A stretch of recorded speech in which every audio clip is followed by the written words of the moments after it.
Buenas noches con todos los presentes. Les damos la más cordial bienvenida a la conferencia magistral Corrupción y el escándalo Lava-Jato en América Latina.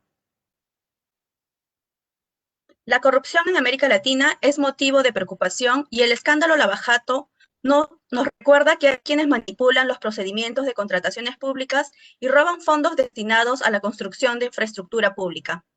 A continuación, palabras de bienvenida a cargo del señor Edgar P. Díaz, subdirector de Estudios e Investigaciones. Buenas noches a todas y a todos. Esta noche, que espero sea que colme las expectativas de cada uno de ustedes.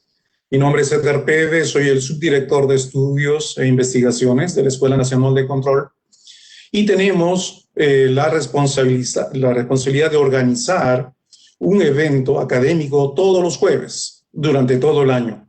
Vamos a dar inicio a la temporada 2021 con la presentación de un amigo nuestro, integrante, diría yo, también de la subdirección, Paul Lagunes, de la Universidad de Columbia, con el tema de corrupción y el escándalo de Lava-Jato en América Latina.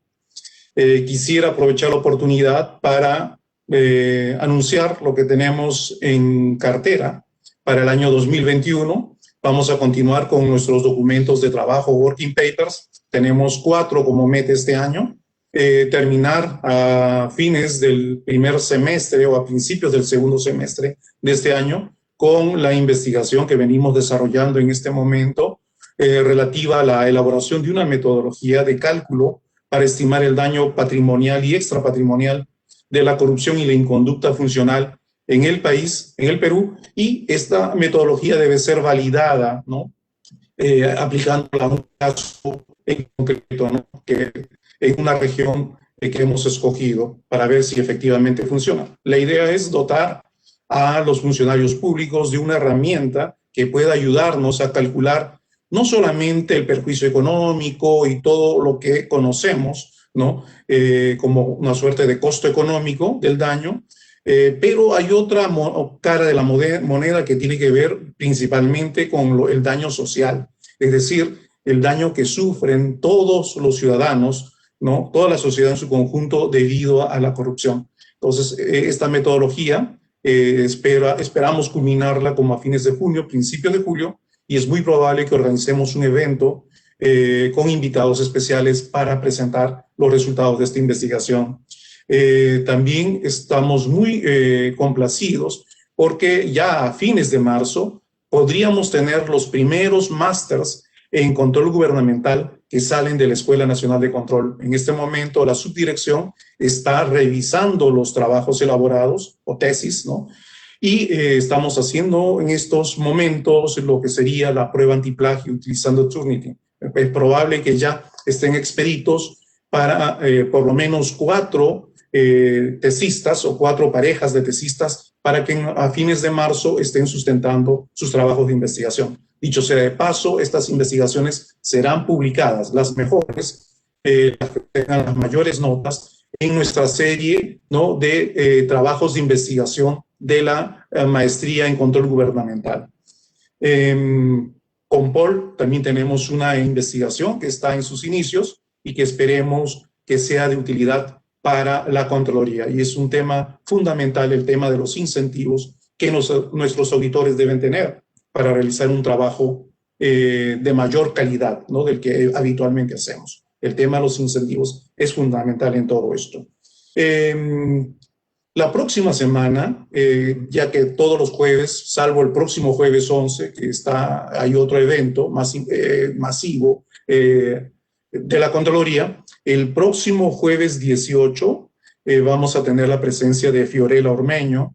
Ella es consultora en cumplimiento de resultados de Delivery Associates del Reino Unido, que nos hará una presentación sobre cumplimiento de resultados en tiempos de incertidumbre. Y el jueves 25, siguiendo con nuestra línea de presentaciones sobre VIN, la metodología VIN en el sector público, tendremos la presencia del ingeniero José Salinas, profesor de la Escuela de Posgrado de la Universidad Peruana de Ciencias Aplicadas, UPC, con el tema del VIN en el sector público, una suerte de mirada panorámica sobre el estado de la adopción, la aplicación de esta metodología en el sector público. Quisiera que nos vuelvan a acompañar, así como lo han venido haciendo el año pasado y estamos iniciando muy bien este año. Para iniciar el año 2021, Paul Lagunes nos hará su presentación sobre los resultados de un trabajo que ha venido realizando y justamente nos presentará el libro que acaba de salir con respecto al tema de corrupción y el escándalo Lavallato en América Latina. Eso sería de mi parte, Gina. Agradezco nuevamente a Paul y adelante. Muchas gracias. Agradecemos las palabras del señor Edgar P. Díaz, subdirector de Estudios e Investigaciones. Antes de dar inicio, les informaremos la dinámica de participación. Durante la presentación, el público podrá realizar sus preguntas o consultas en el cuadro de chat o comentarios, las cuales se le hará llegar al ponente para que éstas sean resueltas. El tema Corrupción y el escándalo Lavajato en América Latina estará a cargo del señor Paul Lagunes, doctor en Ciencias Políticas, profesor asociado en la Escuela de Asuntos Internacionales y Públicos de la Universidad de Columbia. Su investigación se enfoca en el tema de la corrupción gubernamental. A través de la realización de experimentos de campo, sus estudios ofrecen información sobre el impacto regresivo de la corrupción, los factores que mantienen la corrupción en equilibrio y las condiciones en las que el control de la corrupción es más efectivo.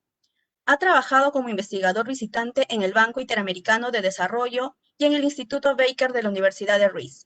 Su trabajo de investigación también ha sido publicado en Public Administration, Latin American Research Review, Political Psychology, entre otros.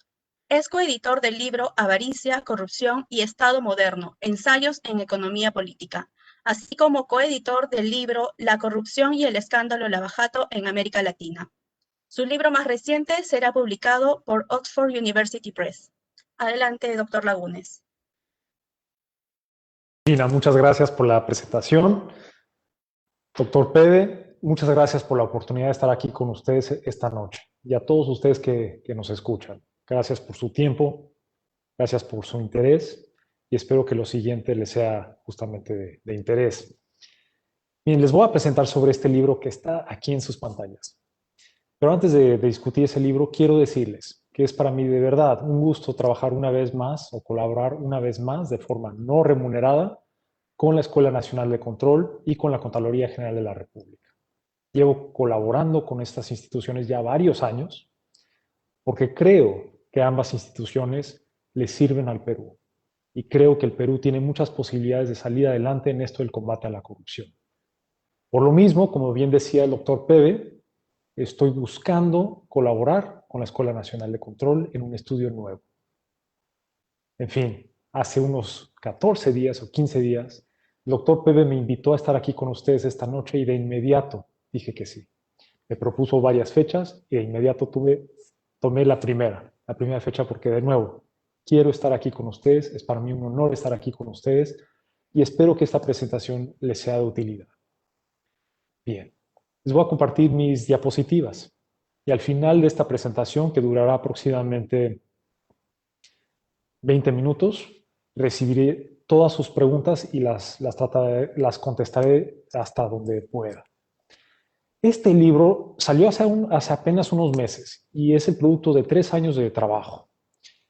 Yo soy uno de los 2 coeditores, el otro editor es Jan Svejna, un colega aquí en la Universidad de Columbia, pero quiero resaltar otro nombre muy importante y es el nombre de Carla Ganley. Miren, la presentación que les voy a ofrecer se basa en el último capítulo de este libro, mismo que coautoré junto con Carla Ganley. Carla Ganley es coautora de esta presentación. Sin embargo, yo soy el que lo voy a presentar aquí en español.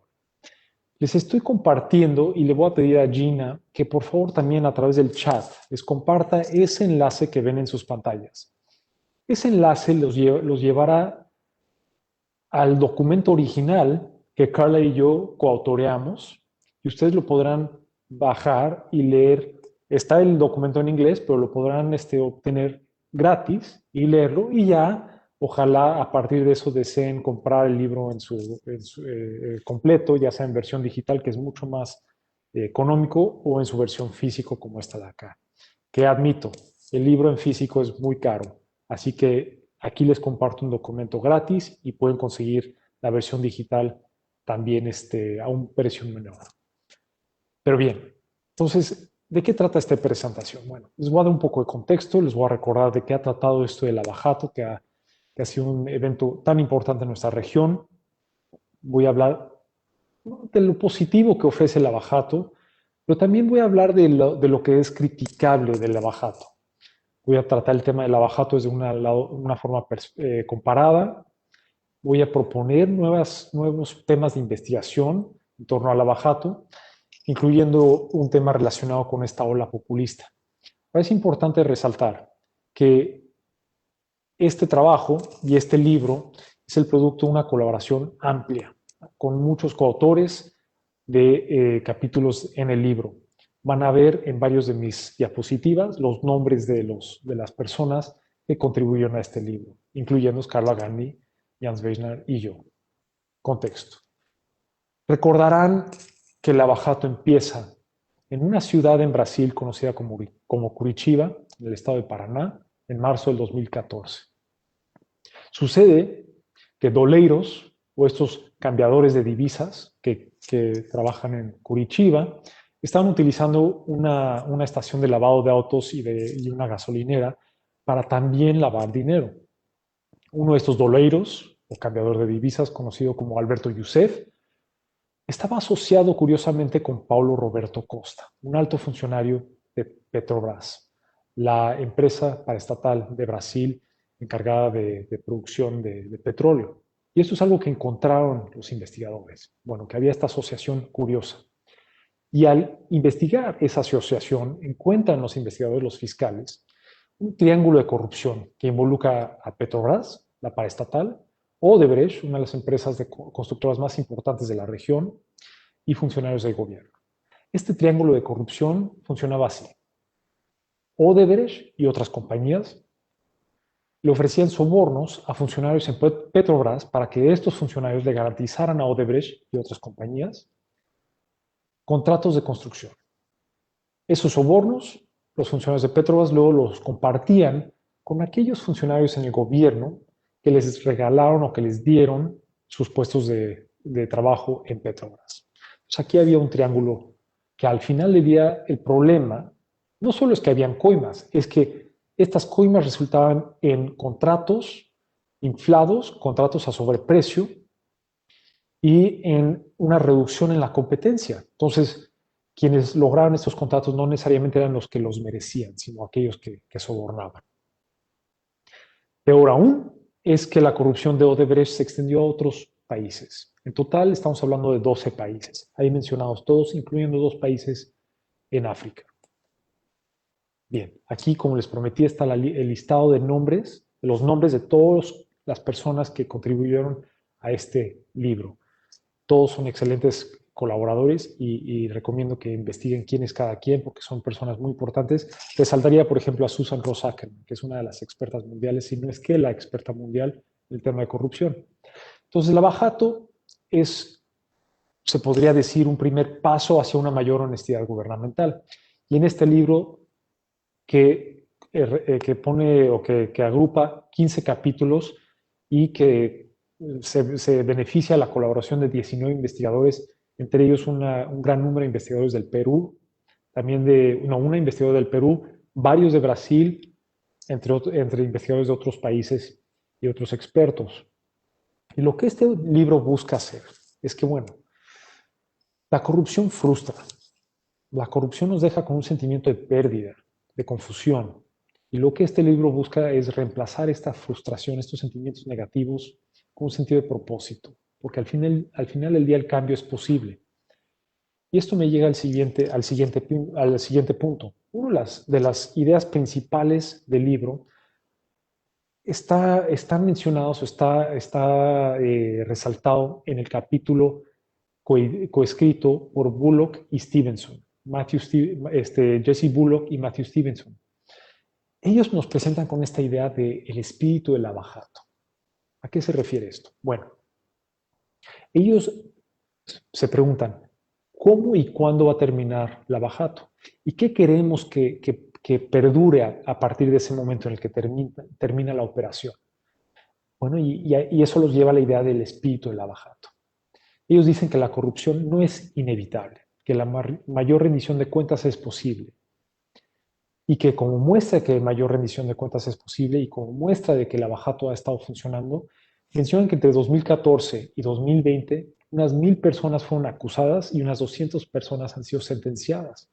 Y esto es en Brasil. Entonces se puede decir que la impunidad en Brasil ha sido rota.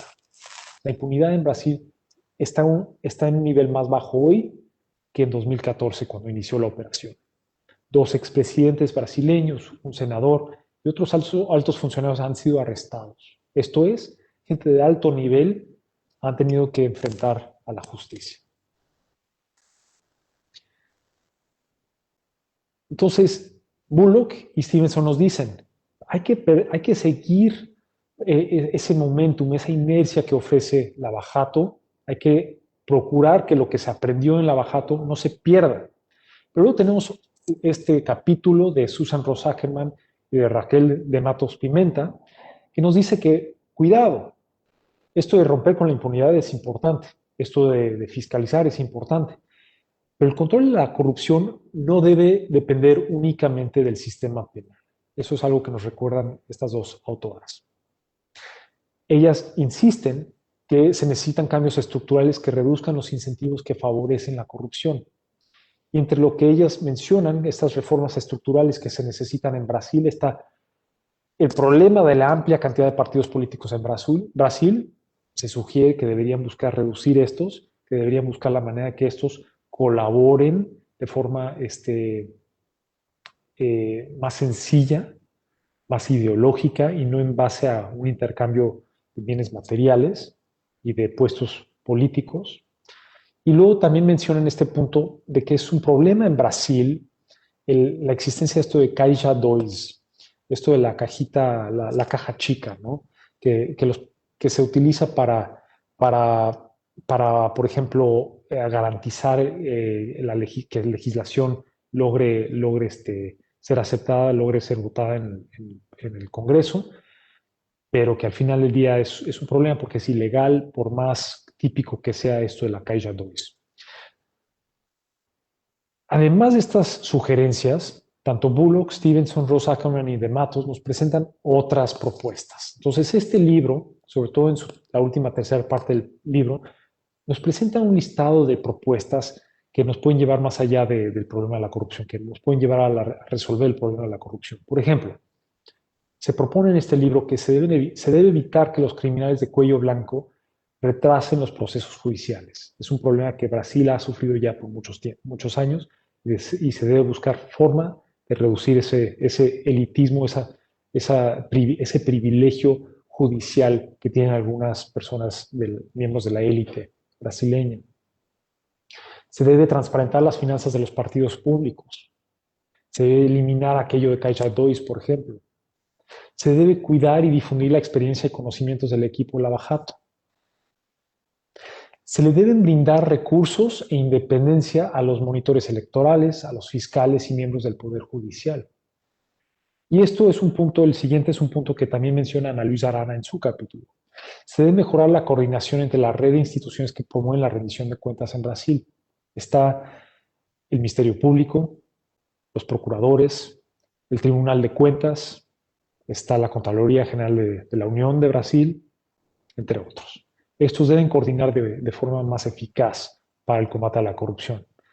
Y por último está este punto que también Carla Ganley y yo mencionamos en nuestro capítulo, y esto es que no se debe politizar la agenda corrupción, la agenda anticorrupción. Se debe cuidar que la política no entre, no permee la agenda anticorrupción. Bien, hablemos ya de otro punto, de otro de los temas que tratamos en este libro. Y ese tema es el de Lavajato y los medios de comunicación. Esto es, ¿cómo han cubierto, de qué manera se ha hablado de Lavajato en los medios de comunicación?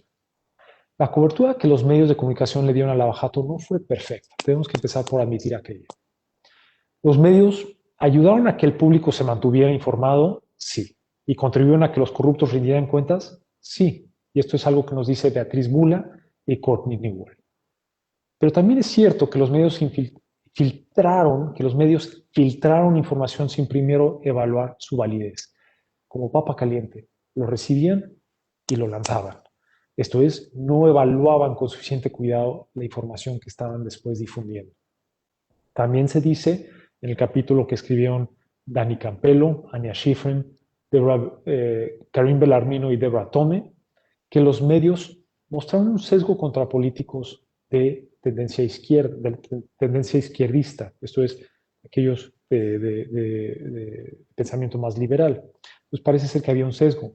Y esto de que había un sesgo y esto de que habían problemas en cómo los medios reportaron sobre el abajato en Brasil es algo que también Glenn Greenwald, un ganador del premio Pulitzer, menciona en la entrevista que Carla Ganley y yo hicimos. Esto es, Carla Ganley y yo tuvimos la oportunidad de entrevistar a Glenn Greenwald y esta entrevista se incluye como otro capítulo en el libro.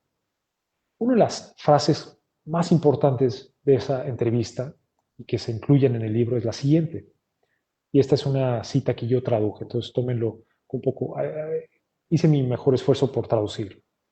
Y eso es lo que nos dice Glenn Greenwald. Creo que el error más insidioso fue que una gran parte de la cobertura en medios consistió en difundir acusaciones sin sustento y acusaciones aún sin una sentencia judicial. Fueron varias las ocasiones en que estas acusaciones ni le llegaron al Poder Judicial porque no habían pruebas suficientes. Entonces, hubieron muchas personas que acabaron con su reputación destruida, sin oportunidad de defenderse debido a las filtraciones en torno al abajato. Ahora, reconocemos Carla Ganley y yo reconocemos esto, pero también diríamos o compartiríamos aquello dicho por Beatriz Bula y Courtney Newell, y es que, claro, los medios de comunicación no fueron perfectos en su cobertura del abajato, en la manera en que trataron el tema del abajato, pero han buscado corregir sus errores. Han colaborado con Glenn Greenwald y su equipo para tratar de dar más información en torno a la investigación del abajato. Entonces, claro que no fueron perfectas, pero han hecho un esfuerzo por corregir. Ana Luisa Arana habla del espíritu madisoniano. Esto es, Ana Luisa Arana en su capítulo nos dice, cuidado con estos escándalos de corrupción y este momentum fuerte que se genera en torno a la molestia que genera la corrupción. Cuidado, porque aquellos que se dicen promotores del combate a la corrupción pueden o no ser actores que favorecen la democracia.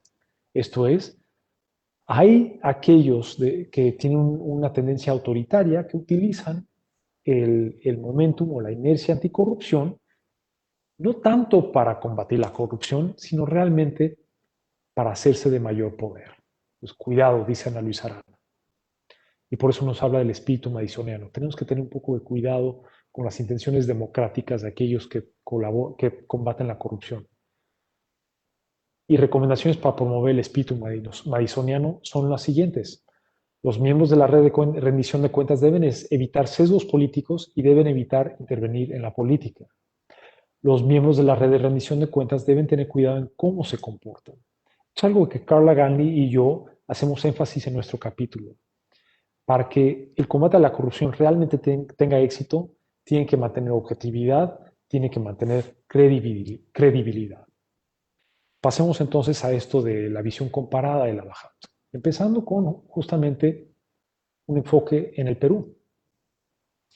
Curiosamente, a nivel internacional, el abajato en el Perú ha recibido muy poca atención.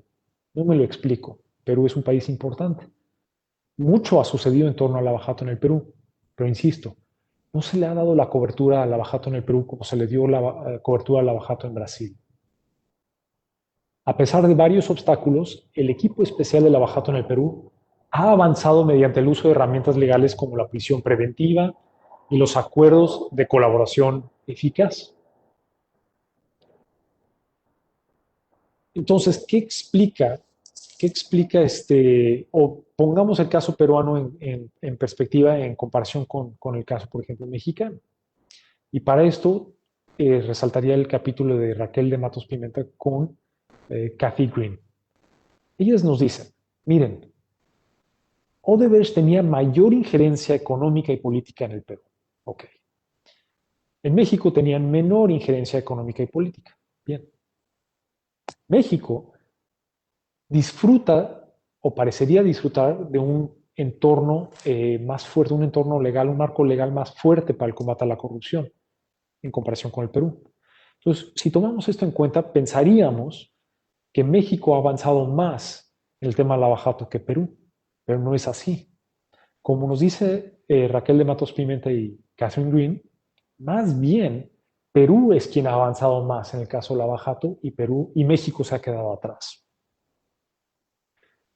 En el Perú hay implicados ya encarcelados, hay acuerdos que favorecen la rendición de cuentas y han habido esfuerzos para aprobar reformas legales. Pero dejemos a un lado el caso peruano y mexicano y vayámonos a un caso más abierto, al caso regional. Conor Worman, en uno de los capítulos empíricos, un gran capítulo en el libro realmente, nos presenta evidencia de que Odebrecht pudiera ser que Odebrecht invirtió en países que aparentarían ser más permeables a la corrupción. Y esto es lo que la gráfica que les muestro aquí demuestra. Por un lado, la cajita que ven en medio son países como Colombia, Panamá, Perú, México, Ecuador, República Dominicana, Guatemala, Argentina, Venezuela, donde Odebrecht invirtió en la construcción de infraestructura. ¿Bien? Y luego está la cajita que ustedes tienen a su mano izquierda. Incluyen Nicaragua, Costa Rica, Chile, Uruguay, etc. En aquellos países, Odebrecht no invirtió. Bueno, curiosamente, los países en los que invirtió Odebrecht presentan o aparentan presentar mayores niveles de corrupción. Entonces, pudiera ser el caso, como nos dice Conor Worman, que Odebrecht olfateó para ver dónde iba a tener más éxito sobornando, dónde iba a tener más éxito consiguiendo contratos, no de manera competitiva, sino a través de sobornos. Esto es lo que la data nos aparentaría decir. Bien. Entonces, pasemos a otro capítulo más. Es casi como si soy su mesero en un restaurante y les estoy presentando todas las opciones en un menú.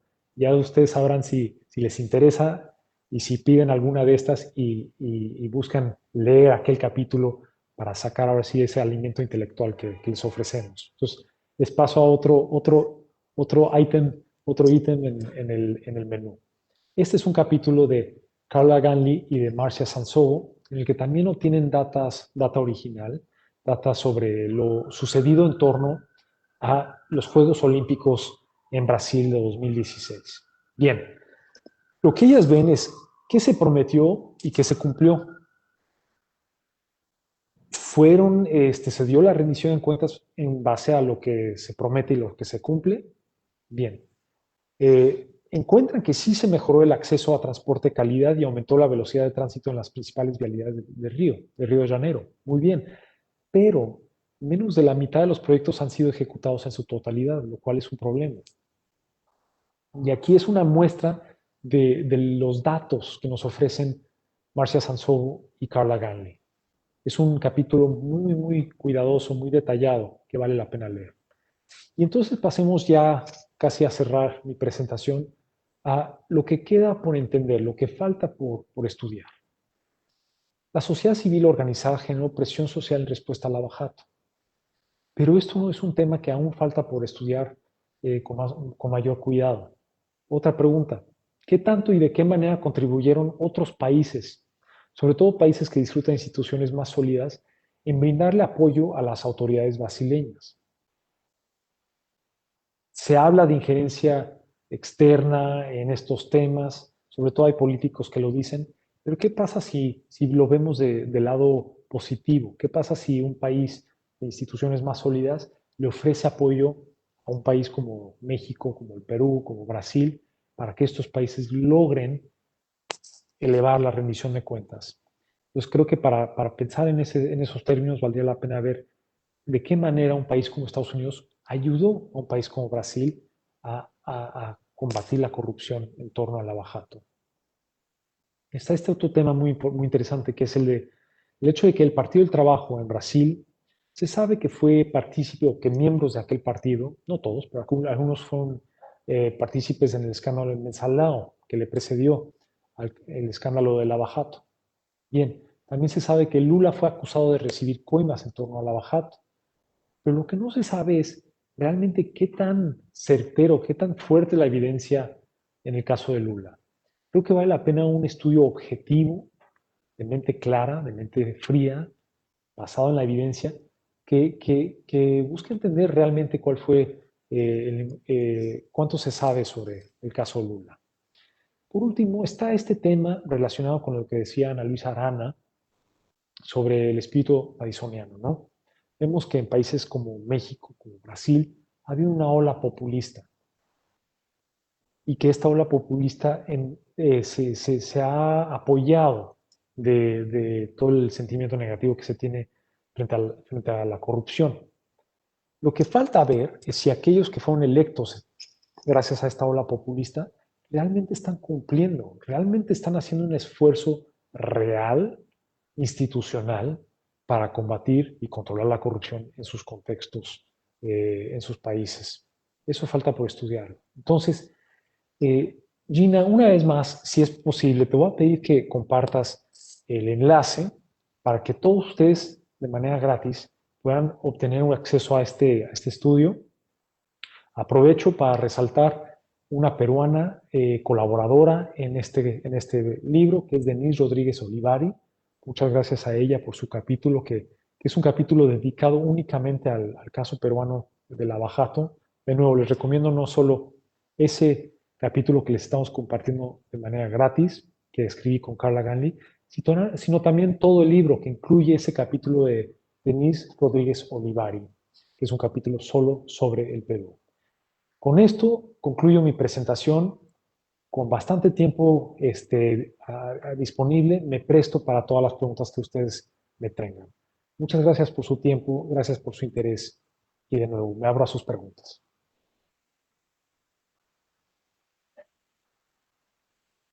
Agradecemos al doctor Paul Lagunes por esta conferencia y por su interés de participar. A continuación, pasaremos a las preguntas del público. ¿Cree usted que Perú avanzó más en el combate contra la corrupción en el caso Lavajato? Sí, objetivamente hablando, no es un tema de percepción, objetivamente hablando, el Perú, entre las cosas que ha logrado, y eso es algo que aprendí a través de Denise Rodríguez Olivari, es que es uno de los países en América Latina que busca de forma más activa colaborar con las autoridades brasileñas para obtener información sobre el caso de Lavajato y poder avanzar en su caso, en el Perú en estos casos. Mientras que, por ejemplo, el país de México quedó muy atrás en ese tipo de colaboraciones. Vemos que hay más gente que ha sido sentenciada, ha sido encarcelada en el Perú que en México en torno al caso Lavajato. El caso Lavajato en México avanza a cuentagotas, hay mucho rumor, pero poca acción. Y no necesariamente brinda confianza la manera en que se está manejando, mientras que en el Perú se puede decir que ha habido mucho activismo. No quiero opinar de forma contundente sobre si se está haciendo totalmente bien las cosas en el Perú o no. Solo quiero decir que a la pregunta que acabo de recibir, claramente el Perú ha avanzado más. Ya ustedes juzgarán como peruanos si creen que esos avances son suficientes, si creen que esos avances son positivos. Pero objetivamente se puede decir que comparado con México, también comparado con Colombia y otros países en la región, el Perú ha avanzado más.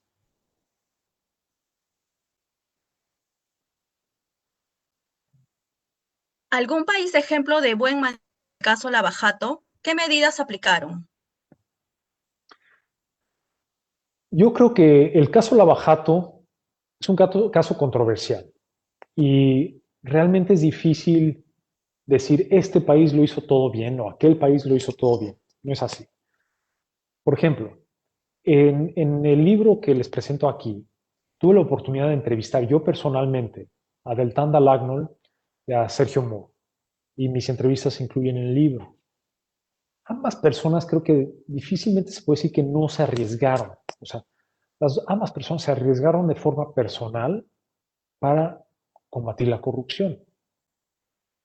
Y es gracias a ellos que gente de muy alto nivel, como es el ejecutivo principal de una de las empresas más poderosas de la región, acaba en la cárcel por corrupción y teniendo evidencia de que había corrupción.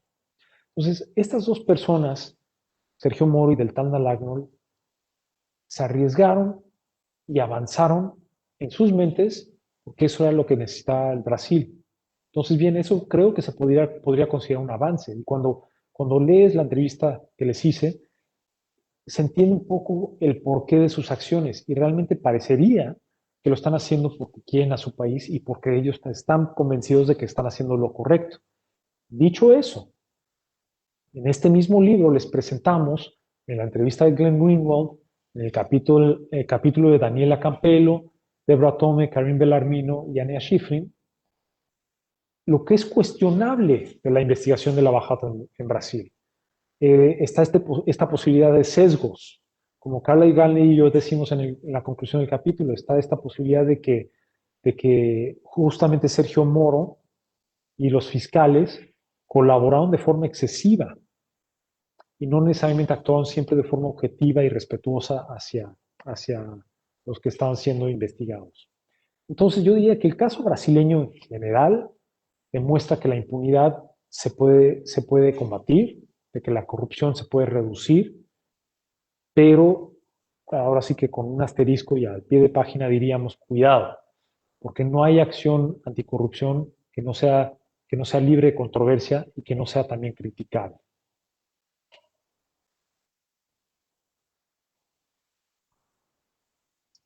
¿Qué diferencias hay entre el Ministerio Público y Poder Judicial brasileño con el peruano?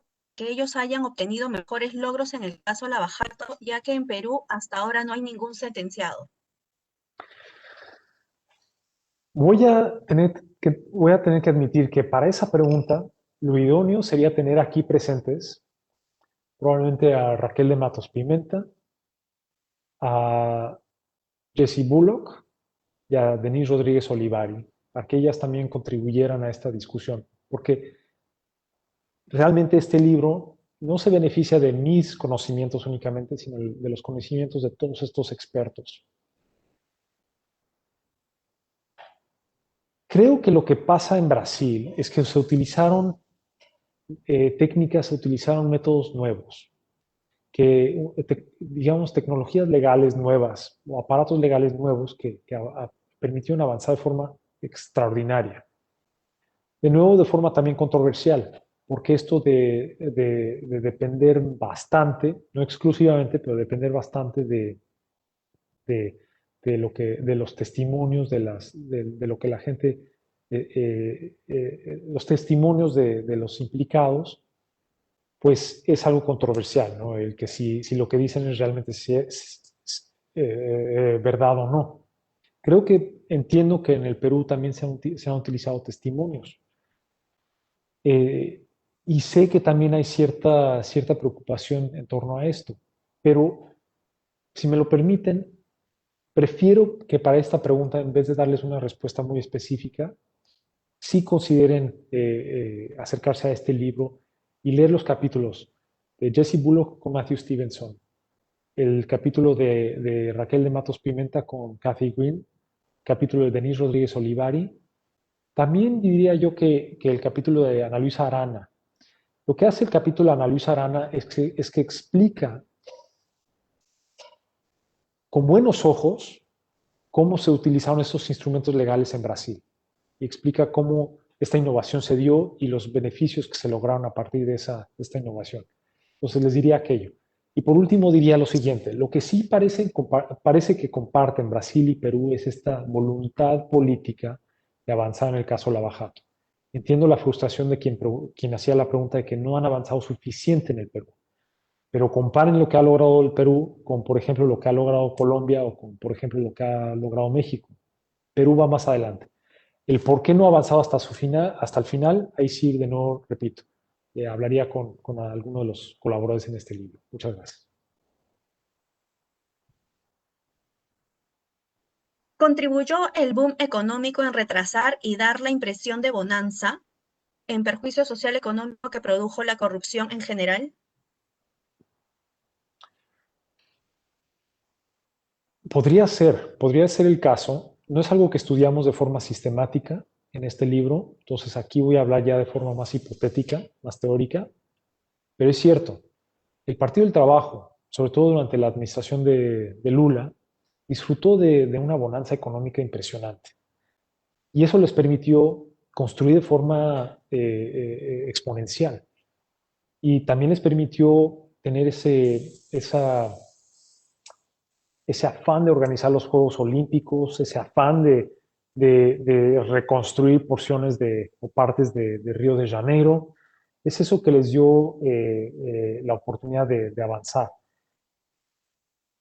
Pero no cuidaron, creo, suficientemente, y eso sí lo puedo decir ya de manera, creo que no tan controversial, que o bien avanzaron con mucha construcción, pero no le dieron la misma, el mismo énfasis al control de lo que se estaba construyendo. Curiosamente recuerdo yo a la presidenta Dilma Rousseff al principio de su administración, eh, parecía darle mucho énfasis al tema de la anticorrupción, pero ese énfasis no se tradujo en obras públicas, como lo demuestran el capítulo de Carla Ganley y Marcia Sansobo. Lean ese capítulo, por favor. Es un capítulo que van contrato por contrato, obra por obra en Río de Janeiro, demostrando lo poco que se logró realizar o ejecutar y también demostrando la falta de información que existe en torno a estas obras. Entonces, sí, creo que la bonanza económica llevó algo así como una borrachera que luego dejó al país sufriendo los efectos de la mañana siguiente. Entonces, creo que ese punto es muy importante y esa sería mi opinión al respecto. Gracias.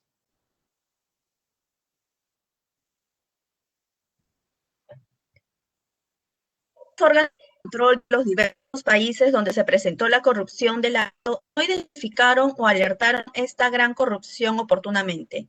¿Qué se debe mejorar en el control gubernamental al respecto? Muy buena pregunta, porque aquí la idea es no esperarnos hasta años después para empezar a actuar en contra de los corruptos, sino lo idóneo sería actuar de forma proactiva, ¿no? Evitar la corrupción en primeros términos. Miren, en el 2013 se dan todas estas manifestaciones en Brasil, en muchas ciudades en Brasil, entre lo que la gente se manifestaba, que por cierto, sí es cuando empezaba ya a darse los problemas económicos, pero entre lo que la gente, lo que le molestaba a la gente es que se estaba gastando mucho en estadios para el mundial de fútbol, y no se estaba gastando suficiente en, por ejemplo, escuelas y hospitales. Entonces, es como si la gente olfateaba, es como si la gente ya sentía que había esta corrupción, que había este problema. Entonces, escuchar a la gente creo que vale la pena, porque si las autoridades, si la presidenta Dilma Rousseff hubiera hubiera cuidado el pulso popular desde antes, quizá la historia sería distinta. Esa es una posibilidad. Por otra parte, yo creo firmemente en estas herramientas como Infoobras que ofrece la Contraloría General de la República, que nos permiten a los ciudadanos monitorear lo que se está ejecutando, cuánto debe costar, quién lo está ejecutando y demás. Eso es un instrumento muy favorable que ayuda a la fiscalización de las obras. En otro estudio realizado justamente con la Contraloría General de la República, advierto, sin embargo, que la transparencia con la que ofrece Infobras no es suficiente. Sí se necesita esa voluntad política. Entonces, en resumen, diría yo, escuchen a la gente. Ellos son los que están viendo las cosas de forma directa. Ellos son los que están más interesados en que sus impuestos se utilicen de forma correcta. Escuchen a la gente. Ah, proveen de mucha transparencia. La transparencia es nuestra herramienta, es una herramienta amiga que nos ayuda en esto del combate a la corrupción. Entonces, fomenten la transparencia. Pero recuerden que la transparencia por sí sola no es suficiente.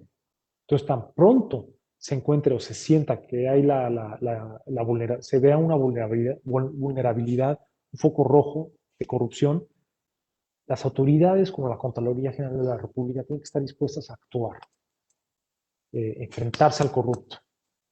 Entonces, yo así resumiría mi respuesta a esa pregunta tan importante.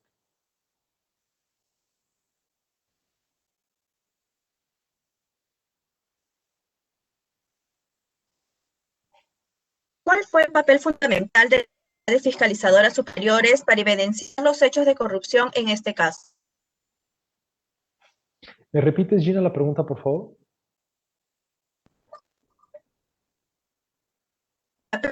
Fundamental de las entidades superiores para evidenciar los hechos de corrupción.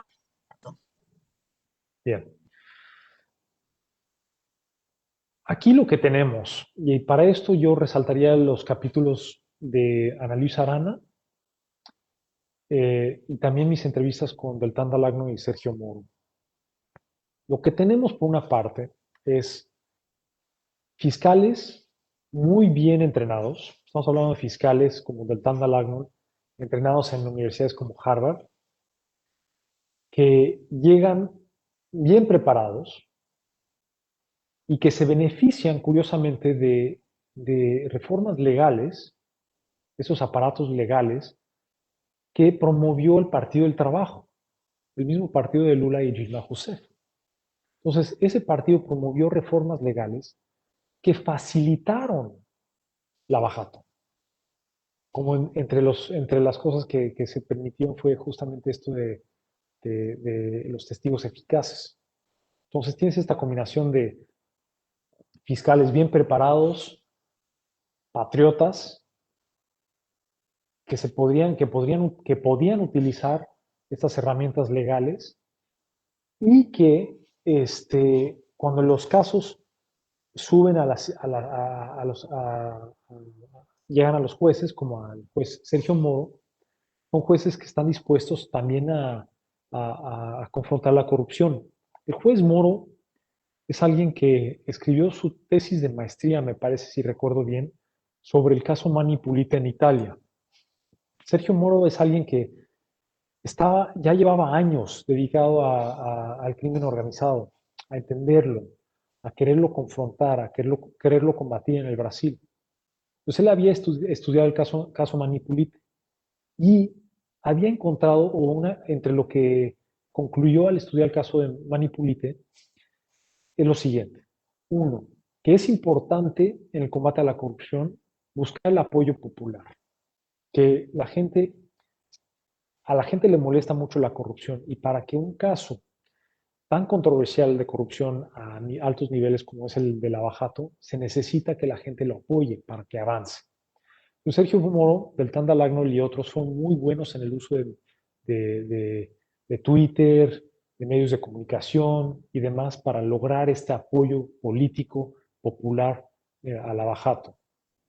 También está el hecho de que por primera vez organizaciones como la Policía Federal de Brasil, el Tribunal de Cuentas, los fiscales y el Ministerio Público General de Brasil lograron colaborar para avanzar el tema de Lavajato. Entonces, esos son algunos de los puntos que permitieron, algunos de los avances institucionales que permitieron que Lavajato llegara a donde llegó en Brasil. Y de nuevo, para esto sugeriría la lectura del capítulo de Ana Luisa Arana, el capítulo de la entrevista con Moro, con Dalagnol. También creo que hay otros capítulos como el de Jesse Bullock y Matthew Stevenson que recomendaría. Gracias, excelente pregunta.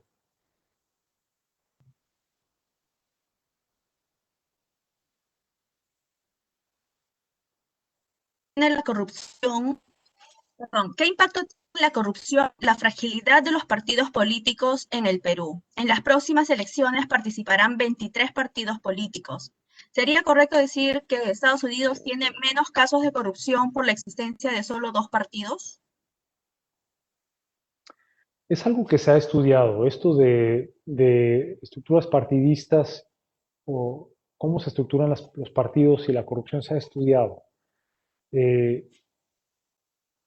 Y si me quieren, la persona que me hizo esa pregunta, si me quiere escribir a mi cuenta de correo electrónico, me encuentran en línea y ahí me pueden encontrar mi correo electrónico. Si me quiere escribir usted con el título del email, el correo diciendo partidos políticos y corrupción, con mucho gusto responderé con por lo menos un correo muy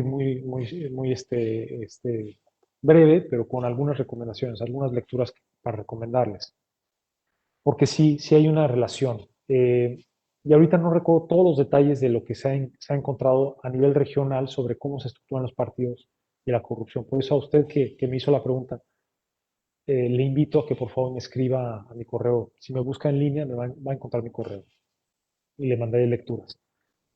Y lo único que no quiero entrar a temas políticos peruanos, porque no soy ni peruano, sino más bien soy un académico que quiere mantener una distancia de lo político, pero sí que les quiero decir lo siguiente. Cuidado con estos movimientos populistas, porque hemos visto en casos, en ya varios casos a nivel internacional, no solo en América Latina, que estos populistas que prometen y prometen y prometen combatir la corrupción no necesariamente son sinceros en sus deseos, en su deseo de combatir la corrupción. Solo utilizan la banderita del combate a la corrupción para ganar más poder y hasta ahí. A eso me limitaría, a invitar a quien hizo la pregunta, a que me escriba para que le sugiera lecturas precisas, bien realizadas sobre estos temas y a decir que cuidado con los populistas.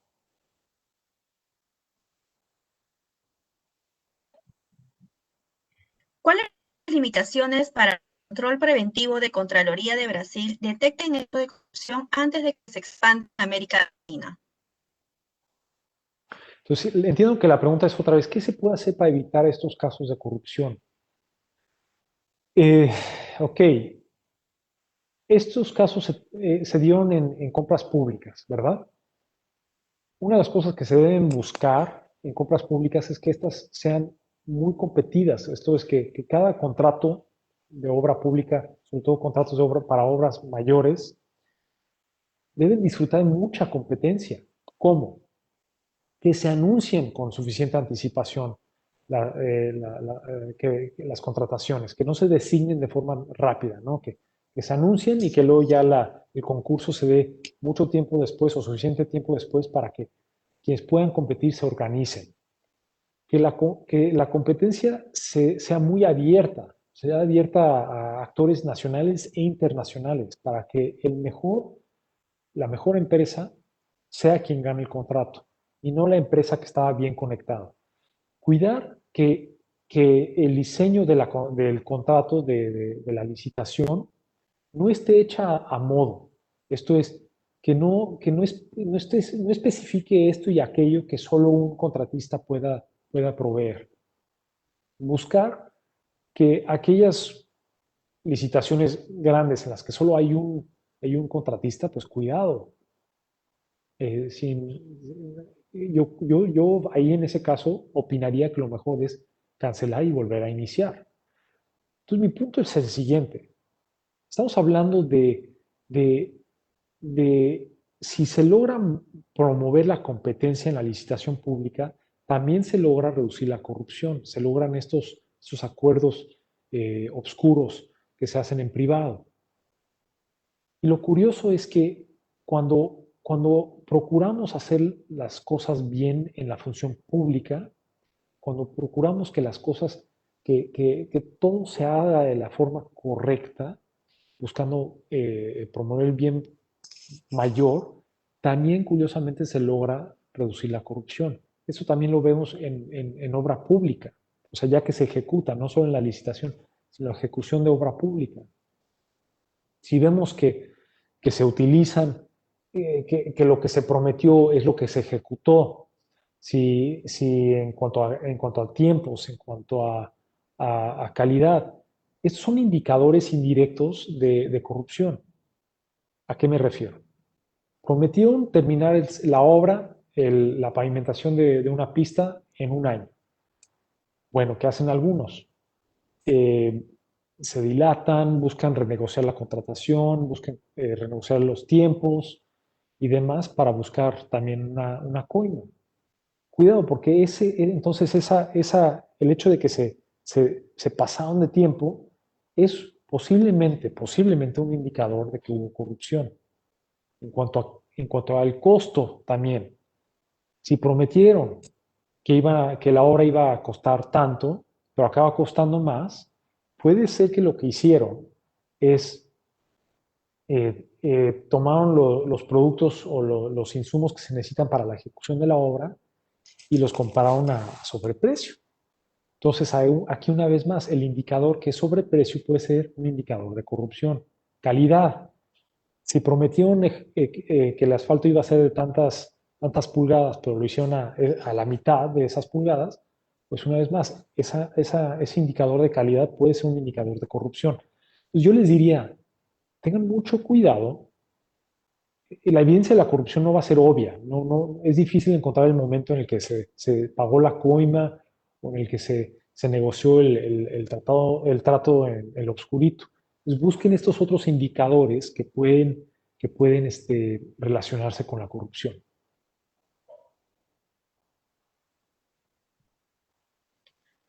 ¿Cuál de los tres poderes cree usted que fue el más débil frente a la corrupción? ¿Lo ha analizado en su libro?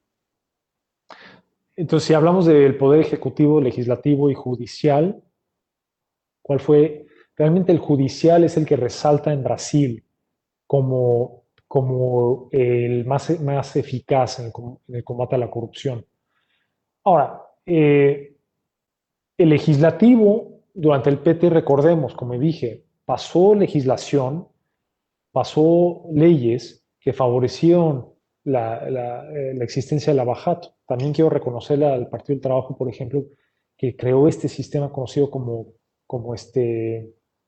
eh, eh, eh, ¿cómo se dice? En inglés se le dice public budgeting, presupuesto participativo, ¿no? Entonces, el Congreso puede contribuir en legislación que favorecería el combate a la corrupción, pero ya en su momento, sí, creo que se va a decir que entre los tres poderes el que sobresale es el judicial en Brasil, que tanto los fiscales, que son parte del Poder Judicial, como jueces como Moro, como también jueces supremos, que también eh, apoyaron el avance en el caso Lavajato. El capítulo de Denis Rodríguez Olivari, curiosamente o de forma importante, habla en el caso peruano, habla de estos de lavajuez. Entonces, ya más detalle, en tanto que el Poder Judicial tampoco es libre o tampoco es inmune, por decirlo así, a los riesgos de la corrupción, les diría que ese capítulo en particular es muy importante, el de Denis Rodríguez Olivari, porque habla del caso Lavajuez.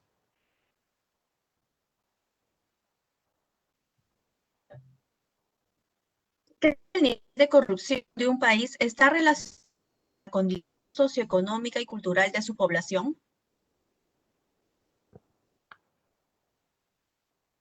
Tomémoslo por partes. Hay investigación, hay estudios, incluyendo uno que realicé junto con Andrés Castro Araujo, que es un estudiante de doctorado en la Universidad de Duke, y con Shoshan Yang, y que publicamos en el Baker Institute, donde se demuestra que hay una correlación entre desarrollo económico o crecimiento económico y corrupción. Y es una correlación inversa. Esto es, países en América Latina que tienen más desarrollo económico tienen menor niveles de corrupción. Y países en América Latina que tienen mayor corrupción tienen menor desarrollo económico.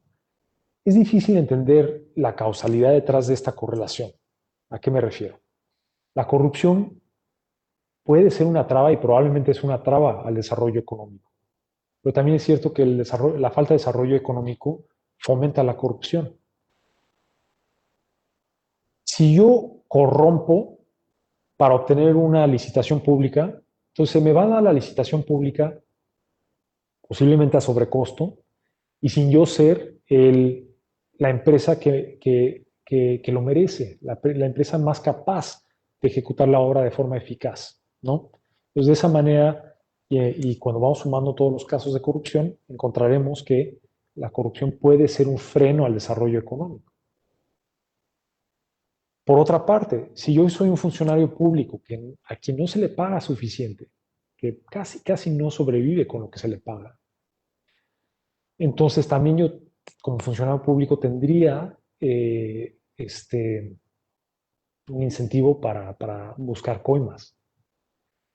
También es cierto que países con mayor recursos, una economía más robusta, tienen instituciones mejor financiadas, con más recursos, con mayores capacidades para fiscalizar, para investigar y fiscalizar. Entonces, vemos que esa relación entre desarrollo socioeconómico y corrupción es una relación, se alimentan el uno al otro, ¿no? Entonces, mientras mejor desarrollemos la economía de un país, probablemente también vamos a ver una reducción de la corrupción. Y mientras más reduzcamos la corrupción en un país, probablemente también vamos a ver un mayor crecimiento económico. Ahora está esta otra pregunta que se me hizo sobre el tema cultural. Y créanme, el mexicano, el peruano no nace corrupto. No lo tenemos en nuestra sangre. Somos gente buena, somos gente talentosa, somos gente que ama a nuestros países y que queremos salir adelante. El problema es que a veces nos encontramos en situaciones donde la corrupción es lo esperado, ¿no? Es lo común. Y entonces es más difícil en un contexto donde la corrupción es la regla y la norma y no la excepción, es difícil ser el que no participa en la corrupción. ¿Por qué? Si yo estoy compitiendo por una licitación y sé que las licitaciones en este contexto se dan en términos de corrupción y yo soy el único que no coimea, pues probablemente no me van a dar el contrato, ¿no? De la obra pública, la licitación no me la van a dar a mí, voy a perder.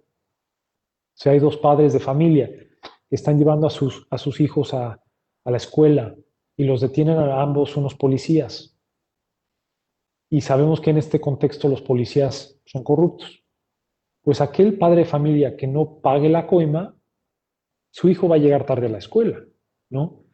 Entonces estamos hablando que la corrupción sí es un tema cultural, no en el sentido de que lo cargamos lo tenemos en nuestra sangre, no en el sentido de que nacemos con ello, sino en el sentido que entendemos que lo que es la norma, es la regla y no la excepción.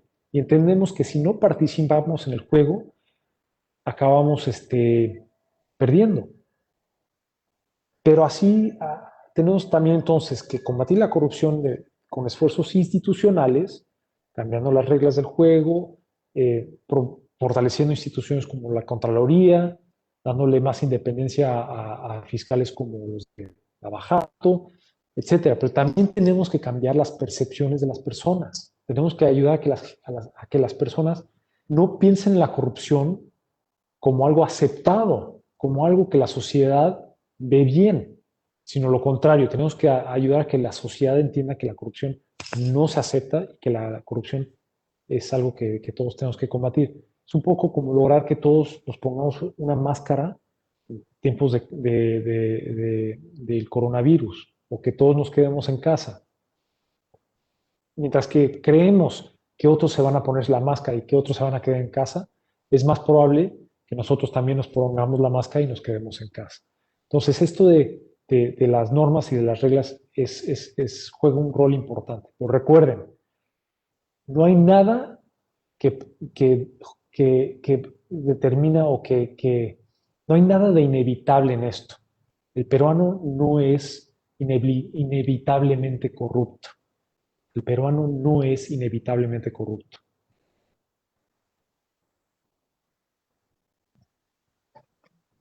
¿Se tiene una cifra de la corrupción pagada por Lavajato o aún está por saberse algo más? ¿Cree usted que la inteligencia financiera en Perú debería estar más potenciada y empoderada? Sé que, por ejemplo, Odebrecht y Braskem son empresas que llegaron a acuerdos a través de lo que se le conoce como la Foreign Corrupt Practices Act en Estados Unidos, con colaboración con autoridades también suizas. Y estas empresas pagaron una suma cuantiosa, y están todavía, creo que todavía lo están pagando, una suma muy cuantiosa en los miles de millones. En el libro mencionamos la cantidad. Creo que es el 80% en mi entrevista con Deltan Malagnon, comentamos este tema. Parece, si recuerdo bien, es el 80% de este monto que las empresas están pagando como castigo, se les está regresando justamente a Petrobras, que es la empresa paraestatal que perdió tanto dinero por temas de corrupción. Entonces, ese es un indicador, es una estimación de lo que se perdió por corrupción, en el caso de Lavajato, en Brasil. En cuanto a lo que se perdió ya de manera más generalizada, es muy difícil saberlo y no he visto yo una cifra confiable. Entonces, más allá de los miles de millones que se negociaron con el Departamento de Justicia de Estados Unidos y las autoridades suizas, Odebrecht y Braskem, no sé exactamente cuánto más se haya perdido en coimas, pero yo creo que esa cantidad que sí se conoce probablemente es un cálculo bajo del total de lo que se perdió y de lo que se coimeó. La segunda parte de la pregunta, Gina, ¿cuál era?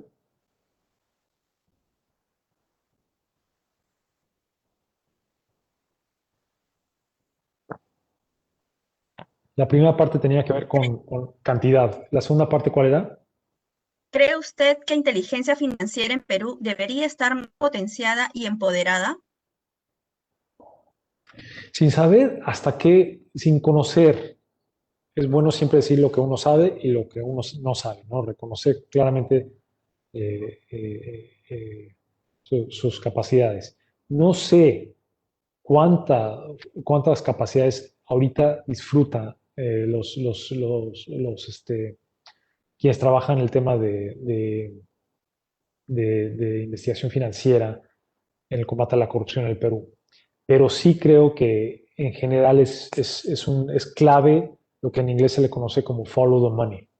Es clave poder, para no depender únicamente de estos testimonios, de esto que se consigue a través de los testimonios y de los colaboradores eficaces, también se necesita conocer montos y cómo se buscó, cómo el dinero logró eh, pasó por un camino hasta llegar a quien quedó sobornado. Entonces, en general, yo favorezco que las autoridades responsables de investigar la corrupción puedan conocer los detalles de los manejos financieros. Dicho esto, en el caso mexicano me preocupó que la inteligencia financiera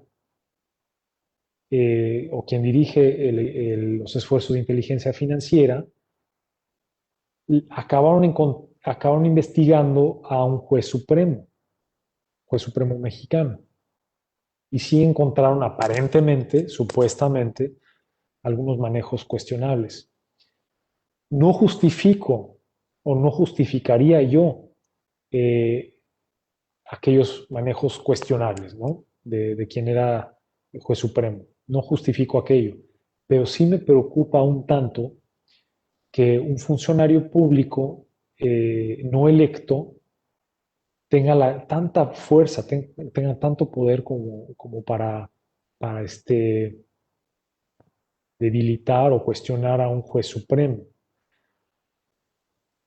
Entonces, creo que todo poder tiene que tener sus límites y como bien dijo Ana Luisa Arana, tenemos que cuidar ese espíritu madisoniano, que es la corrupción no es el único valor en nuestra sociedad, o el combate a la corrupción no es el único principio que nos dirige, que nos que queremos avanzar. También tenemos que cuidar el balance de poderes, ¿no? Lo que en inglés se le conoce como checks and balances.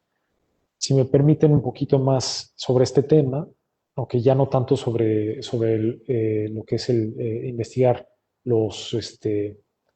el camino del dinero, les voy a decir que cuando en Brasil se investiga con tanta eficacia al Partido del Trabajo y se debilita entonces al Partido del Trabajo, acabas con una izquierda en Brasil debilitada. Y esto entonces debilita la democracia brasileña. Entonces no justifico aquella corrupción en la que participaron miembros o aparentemente participaron miembros del Partido del Trabajo brasileño. No lo justificaría, pero también diría yo, si queremos un sistema balanceado de pesos y contrapesos, cuidado con debilitar uno de los pilares políticos de esa sociedad. Cuidado en México con debilitar a jueces supremos, cuidado, etcétera, ¿no? Entonces, no justifico la corrupción, pero tenemos que tener cuidado también con ese balance de poderes y cómo la investigación y el combate a la corrupción afecta el equilibrio de poderes.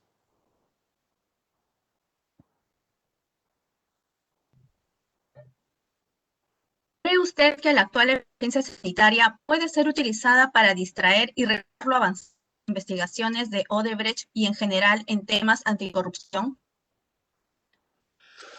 Creo que a nivel internacional hemos visto, no hablo en este caso del Perú, pero vemos a nivel internacional varias cosas. Vemos que la emergencia sanitaria ha sido utilizada para para concentrar más poder en algunos casos. Eh,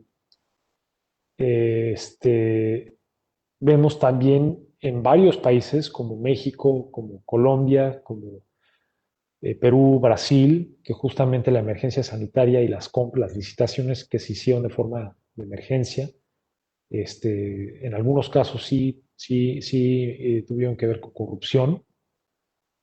Entonces, a pesar de que estamos hablando de una emergencia humana, hay gente que no tiene pudor, o sea, no tiene, ¿cómo decirlo? No tiene eh, límites y de todas maneras participan en corrupción, inclusive cuando hay gente muriendo, ¿no? Eh, pero en esto de que si la emergencia ha sido utilizada para distraer del caso Lavajato, puede ser, no lo voy a decir de forma certera o concluyente. Aquí de nuevo invitaría yo a Denise Rodríguez Olivari a comentar, porque ella conoce o sigue el caso peruano día a día, pero sí diría que los medios de comunicación, como bien nos dicen Beatriz Bula y Courtney Newell en su capítulo, sí tienen mucho que ver en que el combate a la corrupción avance. Los medios de comunicación tienen que contribuir a que se les siga prestando la atención a una noticia hasta que llegue a su fin. Y justamente, como bien nos dicen de nuevo Beatriz Bula y Courtney Newell, es gracias a los medios de comunicación en Brasil que se avanzó tanto en Lavajato. Entonces, yo diría que aquí periódicos como El Comercio y otros medios de comunicación en el Perú, ojalá le sigan dando atención a Lavajato y también dándole voz a quienes promueven el caso Lavajato para que el público siga enterado. Pero ahora sí que, como bien nos dijo los autores de aquel otro capítulo, entre ellos Dani Campelo, cuidado, toda la información lo tenemos que digerir, lo tenemos que procesar, tenemos que cuidar tratar la información con escepticismo, no cinismo, pero sí escepticismo, y ver si nos convence la evidencia que se nos presenta, ¿no? Entonces, que nos informen y luego nos corresponde a nosotros estudiar esa información y ver qué tan creíble es y luego actuar de ser necesario ya sea el día de las elecciones, ya sea hablando con sus familiares y de ser necesario, si llega a eso, como bien sucedió en el 2013 en Brasil, salía a las calles a exigir que gobiernos locales y demás cumplan y no sean corruptos.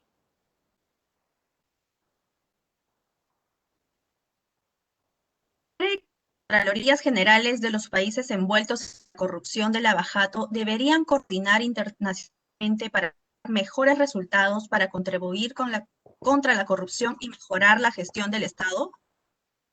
Definitivamente. Y aquí es otro punto más donde sinceramente celebro a la Contraloría General de la República, quien hace poco, si no me equivoco, o inclusive ahorita, no estoy suficientemente al tanto de ello, pero entiendo que el Contralor Nelson Schack dirige o dirigió a este organismo que promueve la cooperación entre las contralorías regionales.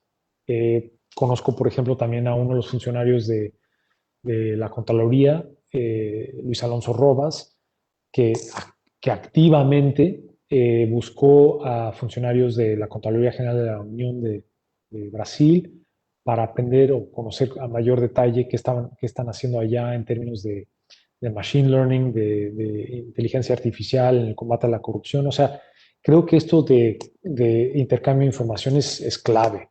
Y ahí otra vez les recuerdo lo que dije, entre todos los países de América Latina, en cuanto al caso Lavajato, Perú sobresale para bien, porque es el país que más información ha pedido de las autoridades brasileñas en torno a Lavajato para avanzar en el caso, mientras que otros países lamentablemente no han sido tan proactivos en solicitar estas colaboraciones.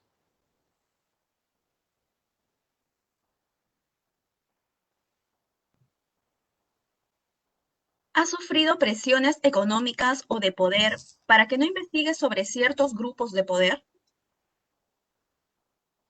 Yo no. Algún momento he recibido un tipo de presión, una llamada telefónica de alguien que salió mencionado en un escrito mío. Y bueno, pues uno sigue adelante y hace su trabajo, ¿no? Igual que muchos de ustedes que trabajan en la Contraloría, adelante.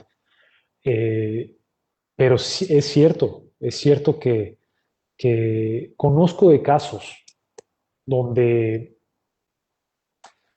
conozco de un fiscal muy importante, un fiscal muy valiente, que se arriesgó todo para combatir la corrupción y que le costó trabajo conseguir seguro de vida personal, porque las aseguradoras no le querían dar seguro porque lo veían como demasiado riesgo. Entonces es un tipo de presión, ¿no? Cuando no tienes apoyo, estás ahí enfrentándote con todo por tu país, por tu patria, y no recibes este tipo de apoyo, pues es difícil. Conozco un auditor de muy alto nivel en otro país que fue demandado por una auditoría que realizó y fue demandado como manera de amenaza, ¿no? Como manera de retrasar sus esfuerzos, de obstaculizar sus esfuerzos. No lo detuvieron, pero de todas maneras ahí está el caso. Los medios de comunicación a veces pueden utilizarse para generarle miedo o frustración a quienes combaten a la corrupción. Los bots en Twitter también se pueden utilizar para estos fines. Entonces, sí, creo que ustedes en esta llamada que participan en el combate a la corrupción, mis respetos, porque son personas valientes y son personas heroicas que se enfrentan al riesgo que involucra esto del combate a la corrupción. Entonces, aprovecho este momento para felicitarlos y para, ahora sí que si tuviera mi sombrero me lo quitaría, porque lo que están haciendo es muy importante, es valiente y es heroico.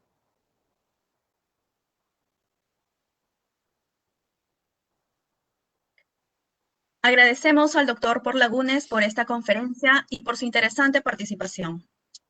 Gracias a ustedes.